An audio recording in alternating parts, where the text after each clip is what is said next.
ണ്ടല്ലോ public ന്യൂസൻസിന് remand ചെയ്ത് ജയിലിൽ തള്ളുക വേണ്ടത്. പിന്നെ കേസും കോടതിയായിട്ട് കുറെ കറങ്ങി നടക്കാം. ഓ ഇവന്റെ എഴുതി മേടിച്ചിട്ട് പറഞ്ഞു വിടറോ. ഇനി ഒരു പ്രാവശ്യം കൂടി നിന്നെ ഇവിടെ കണ്ട 6ാം വാരി നോക്കി ഞാൻ ചവിട്ടും. റാസ്കൽ ഇറങ്ങിപ്പോടാ.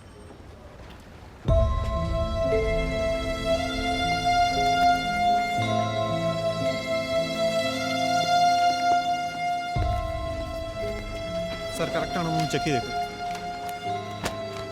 അനിയാ ഇതിലൊന്ന് ഒപ്പിട്. അനി പൊയ്ക്കോ.